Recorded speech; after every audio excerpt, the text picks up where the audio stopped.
ilmaan kee maal dibatanii yookaan kan muuziyeet akkam dibatanii mana jettee gaafachuu jirta.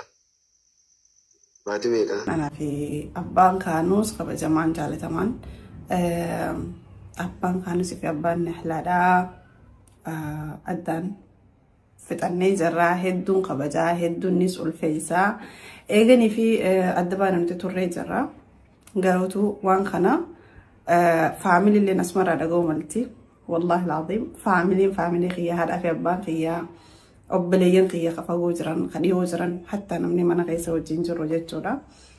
Mustariyaa gaaffii sideen tana naa deebisi. Gaafa ol fuutan haadhaa fi abbaan kan kenne kaasin goone yoo addaan baatanoo maatiilleen faamiliilleen haadhaa fi abbaalleen quban qaban jettee ni kaan maatiin keetiif hiriyoonni kan kee quban qabne akkamittiin hiikame. Sadaffaa fi inni dhumaa amma wanni beeksifte takka wanni nutti himtee fi si fuudhamoo nama si fuudhu barbaadamoo nama si fuudhu si barbaada. Waa sadeen kana naa deebisi dubbii namaatiin kiyya quban qabuu yoo kuni gannan kun yoo gadi sin kute isintu beeka. Hundaafuu yaasinii fi haati mana yaasin walii kanii jechuudha. Salaamu alaikum. Yookaan kan ammoo amma meeqa? Kasuma kasitti. Takkaa gaafattee beektaa? Maal nyaatanii maal dhuganii? Kana jechuun dirqamaa sirri jiraas jechuun fayyaa beekan. Sagalee akka haadhummaatti yookaan kan ammoo uumaaniiti waan jaamu jira namummaa sagalee.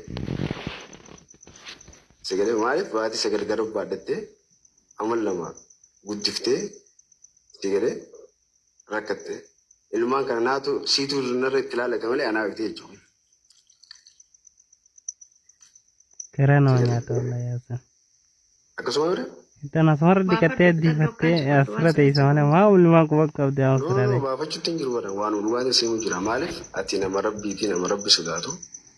Sagalee akka rabbiin jeesanitti deeme jechuudha. Al madrasatul ummuudhaan sagalee madrasaan haadha sagalee. Duba. Saniifuu akka rabbiin jee akka shari'aan jette san sagalee kabajaa fi godhi sagalee waan rabbiin jee irraa fagaadhu waan rabbiin dhorkaa godhe irraa fagaadhu sagalee. Wallahi namni guutuun gadde osoo laayifii ilaalcha. Maaliif?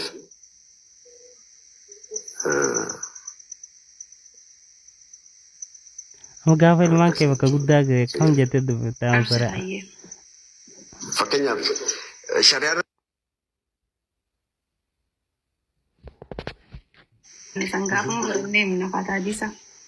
akkama kadhiyoo sana guutuu himu jirtu maalaati fakkeenyaaf. Hadiisa takkaa himuun jira. Hadiisa takkaa nuun jira. Shari'aan islaamaa miti.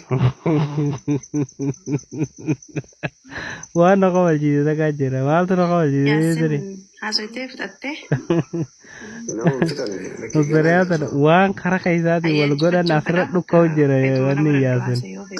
Karaa keessaatiin ilmaan hin dubbiftu jedhama asirratti. Hanga ammaa taasoo jira.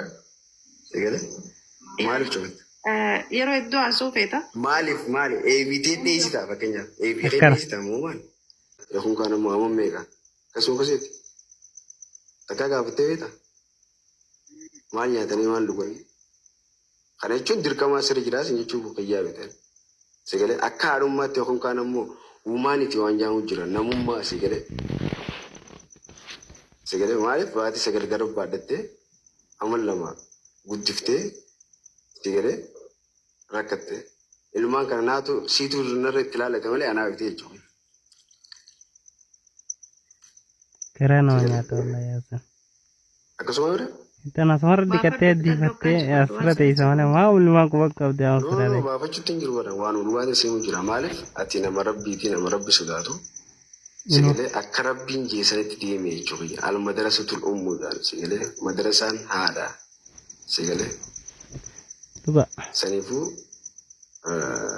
akka rabbiin jee akka shari'aan jette san sagalee kabajaa fi godhi sagalee waan rabbiin jee irraa fagaadhu waan rabbiin dhorkaa godhe irraa fagaadhu sagalee.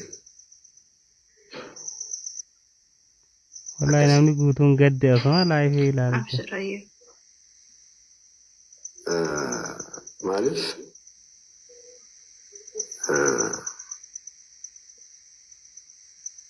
Amma gaafa ilmaan kee bakka guddaa ga'e kam jettee dubbifte amma sore. Fakkeenyaaf shari'aa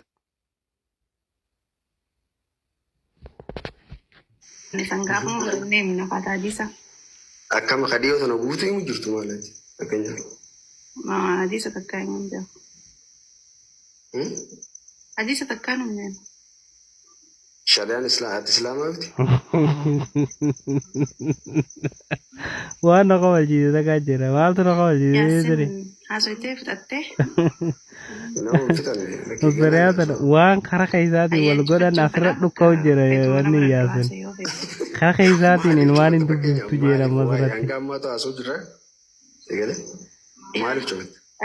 Yeroo iddoo haasoo feeta. Maaliif eebiteen dheessita fakkeenyaaf. Eebiteen dheessita moo maali?